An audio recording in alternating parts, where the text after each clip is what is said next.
அசுரரை வென்ற இடம் அது தேவரை காத்த இடம். ஆவணி மாசையிலும் வரும் ஐப்பசி திங்களிலும் அன்பர் திருநாள் காணும் இடம், அன்பர் திருநாள் காணும் இடம். அசுரரை வென்ற இடம் அது தேவரை காத்த இடம்.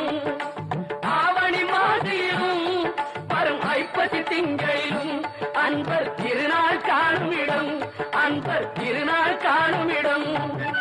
திருச்செந்தூரின் கடலோரத்தில் செந்தில் நாதன் அரசாங்கம் தேடி தேடி வருவோர்க்கெல்லாம் தினமும் கூடும் தெய்வாம்சம்.